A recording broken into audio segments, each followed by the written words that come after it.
ನಾವು ಈ ರೈತರು ಇವತ್ತು ಕಡ್ಲಿ ಬೆಳೆದ್ರೂ ಬೆಂಬಲ ಬೆಲೆ ಸರ್ಕಾರ ತೆರೆದಿಲ್ಲ. ಈಗ ಬೆಂಬಲ ಬೆಲೆ ಘೋಷಣೆ ಶೀಘ್ರದಲ್ಲಿ 10,000 ರೂಪಾಯಿ ಒಂದು ಕ್ವಿಂಟಲ್ ಅಂತ ಶೀಘ್ರದಲ್ಲಿ ತೆರಿಬೇಕಂತಂದು ಡಿಸೆಂಬರ್ 9ನೇ ತಾರೀಕಿಗೆ ಮಾನ್ಯ ರಾಯರೆಡ್ಡಿ ಅವರಿಗೆ ಮನವಿ ಸಲ್ಲಿಸಿದ್ವಿ. ಅದೇ ಥರನಾಗಿ ಇವತ್ತು ಋಣದ ಕಾರ್ಯಕ್ರಮಕ್ಕೆ ಬಂದಾಗ ಸಿದ್ದರಾಮಯ್ಯ ಮುಖ್ಯಮಂತ್ರಿಯವರು ಬಂದಾಗ ಮುಖ್ಯಮಂತ್ರಿಯು ನೇರವಾಗಿ ಕಡ್ಲಿ ಬೆಂಬಲ ಬೆಲೆ ತೆರಿಬೇಕಂದ್ರೆ ಅವ್ರಿಗೂ ಕೂಡ ಸಲ್ಲಿಸಿದ್ವಿ. ಅದೇ ಥರನಾಗಿ ಇವತ್ತು ನಾವು ಜಿಲ್ಲಾಧಿಕಾರಿ ಮೂಲಕ ಮುಖ್ಯಮಂತ್ರಿ ಅವರಿಗೆ ಮತ್ತೊಂದು ಮನವಿಯನ್ನು ಇವತ್ತು ನಾವು ಅಪರ ಜಿಲ್ಲಾಧಿಕಾರಿಗೆ ನಾವು ಸಲ್ಲಿಸಿದ್ದೀವಿ. ಇವತ್ತು ಶೀಘ್ರದಲ್ಲಿ ಕೇಂದ್ರ ಸರ್ಕಾರ ಇವತ್ತು ಅನ್ಯಾಯ ಮಾಡಿದೆ. ಯಾಕೆ ಅನ್ಯಾಯ ಮಾಡೈತೆ ಅಂದರೆ ಇವತ್ತು ನಮ್ಗೆ ಎಷ್ಟು ಇವತ್ತು ಮಾರ್ಕೆಟಿನಲ್ಲಿ 6,000 ಕಳೆದ ತಿಂಗಳು 6,900 800 ಅಂತ ಮಾರ್ಕೆಟ್ನಲ್ಲಿ ಮಾರೈತಿ.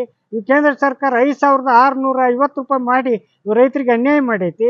ಈಗ ಅದನ್ನು ರದ್ದುಗೊಳಿಸ್ಬೇಕು ಕೇಂದ್ರ ಸರ್ಕಾರ ರದ್ದುಗೊಳಿಸಿ ಇವತ್ತು ಮಾರ್ಕೆಟಿನಲ್ಲಿ ಏನು ಕಳೆದ ತಿಂಗಳ ಬೆಲೆ ಮಾರ್ಕೆಟ್ನಲ್ಲಿ ಮಾರಿತ್ತು ಇವತ್ತು ಅದನ್ನು 6,800 900 ಮಾರಿತ್ತು.